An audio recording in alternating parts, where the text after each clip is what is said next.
ময়দা নয়, শুধু আটা দিয়ে এমন সফট আর হেলদি পরোটা, ধনেপাতা আর টক দইয়ের এই ম্যাজিক রেসিপি মিস করলে কিন্তু বড়ই ভুল করবে।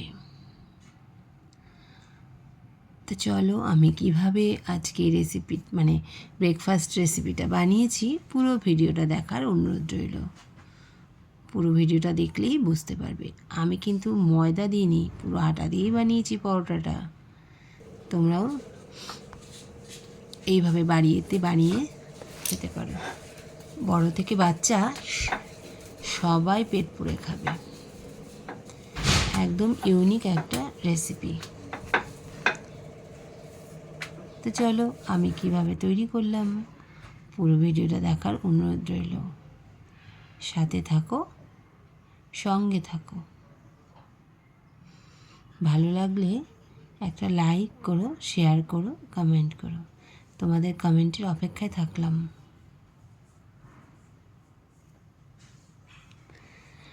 আবারও বলি, ময়দা নয়, শুধু আটা দিয়ে এমন একটা সফট আর হেলদি পরোটা যা আগে কখনো খাওনি। চলো পুরো ভিডিওটা দেখতে থাকো।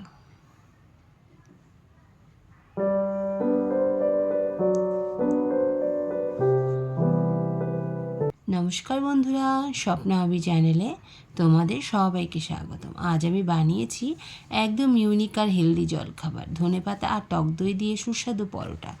আর সবচেয়ে বড় কথা, আমি এটা করেছি শুধু আটা দিয়ে, একদম ময়দা ছাড়া। দেখো, প্রথমে আমি একটা বোলে আটা নিয়ে নিলাম, তারপরে তার মধ্যে নিয়েছিলাম সামান্য পরিমাণে নুন, তারপরে নিয়েছিলাম জোয়ানটা কেন নিয়েছিলাম বলো তো, বলছি দাঁড়াও।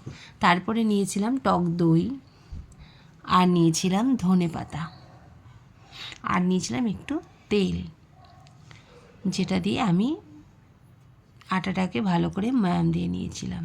জোয়ান কেমন দিয়েছিলাম এবার বলি। পরোটাতে জোয়ান দিলে না অম্বলটা হয় না।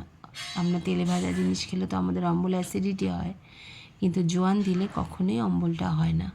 এই কারণেই আমি দিয়েছিলাম জোয়ান। তোমরা তো জানোই জোয়ান খেলে আমাদের অম্বল অ্যাসিডিটি কেটে যায়।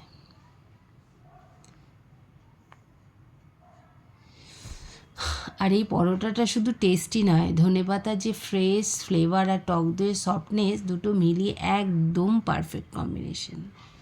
এত টেস্টি হয়েছিল না খেতে, কি বলবো। আর বেশ সফট হয়েছিল পরোটাটা, খেতেও খুব ভালো হয়েছিল।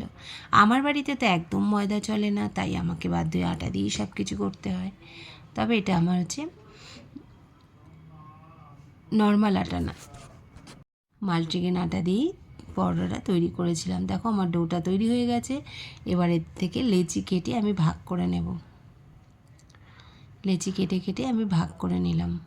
সকালের ব্রেকফাস্টে তুমি যদি এরকম একটা পরোটা বানাও, যে প্রত্যেকেই পছন্দ করে, বাচ্চার টিফিনে যদি এরকম পরোটা দিয়ে দাও, তার সাথে যদি একটু সস দিয়ে দাও বা একটু আচার সহযোগে পরিবেশ টিফিন বক্সে ভরে দাও, বাচ্চা অবশ্যই খেয়ে বাড়ি ফিরবে। এক টুকরো টিফিন বক্সে পড়ে থাকবে না। একবার ট্রাই করে দেখো, যদি ভালো না লাগে তবে আমায় বলো। এর মধ্যে তোমরা ইচ্ছে করলে একটু আচারের তেলও দিতে পারো, আমি দেইনি। দেখো আমি ভাগ করে নিয়েছি। এবার লেচিগুলোকে ভালো করে গোল গোল করে নেব আর কি, যেটা করলে তাড়াতাড়ি আমাদের সুবিধা হয়। আমার বেশি না, 8-10-12টা মতো গোলা হয়েছিল। তো এবার পরোটাগুলোকে একে একে আমি ভেজে নেব। আমি কিন্তু পুরো ফ্রাইটাই করেছি তেল ব্রাশিং করে। আমি চপচপে তেলে প্রচুর পরিমাণে তেল দিয়ে কিন্তু পরোটাটা ভাজিনি, খুব হালকা তেলে ব্রাশ করে পরোটাটা করেছিলাম। এতে কি আমার পরোটা খাওয়াও হলো, শরীরে তেলও কম ঢুকলো। দেখো আমি পরপর এইভাবে পরোটাগুলোকে বেলে নেব। এত নরম তুলতুলে হয়েছিল না পরোটাটা, খেতে দারুণ হয়েছিল। যদি তোমরা এর মধ্যে আচারের তেল দাও তাহলে আরও ভালো লাগবে। দেখো আমি একটা একটা করে পরোটা এপিট ওপিট করে ভালো করে ভেজে নিয়ে তারপরে এর মধ্যে তেল ব্রাশ করে দেব। এক পিঠ আমার হয়ে গেছে, আরেক পিঠ উল্টে নিলাম।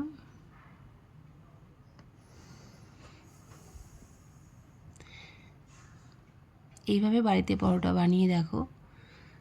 এতে কি বাচ্চারা তো অনেক সময় পরোটা খেতে ভালোবাসে, বা বড়রা কেন, আমরাও ভালোবাসি, কিন্তু তেলের ভয়ে আমরা খেতে চাই না। কিন্তু তুমি তেল ব্রাশ করে এক একটা করে পরোটা তেল এপিট ওপিট করে ব্রাশ করে করে ভেজে দেখো, কি সুন্দর পরোটা, মানে পরোটাও খাওয়া হবে, শরীরে তেলও বেশি ঢুকবে না। দেখো আমি ব্রাশের সাহায্যে তেল ব্রাশ করে নিচ্ছি।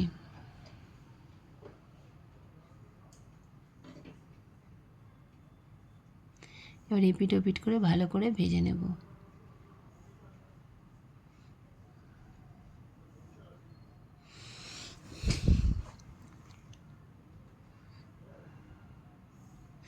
এরকম অনেক কিছু দিয়ে পরোটা বানানো যায়, যেমন শীতকালে মূলোর পরোটা, ফুলকপির পরোটা, অনেক কিছু দিয়ে পরোটা বানানো যায়। গাজরের পরোটা, ধনেপাতার পরোটা, তারপরে মেথি শাকের পরোটা, পালং শাকের পরোটাও খুব ভালো লাগে খেতে।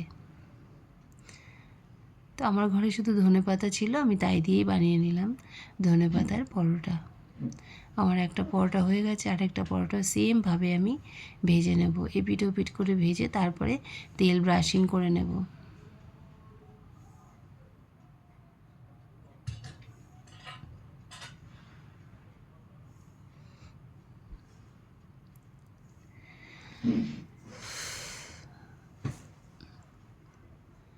চলো পরপর আমি এইভাবে পরোটাগুলো ভেজে নিই।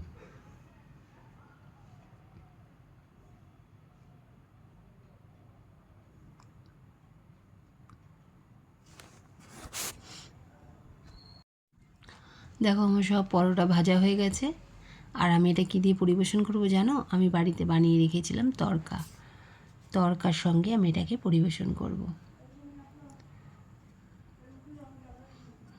নিয়ে নিলাম তড়কা, টক দই, এই আচার, এটা আমের আচার নিয়েছিলাম, শুধু আচার দিয়ে খেতেও ভালো লাগবে। আর নিয়ে এলাম টক দই, আর যেহেতু তড়কা করেছি তাই নিয়েছিলাম একটু কাঁচা পেঁয়াজ।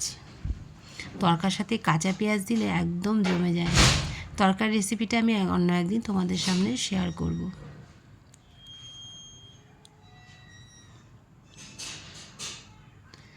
দেখো হয়ে গেল আমার সকালের জলখাবারের রেসিপি।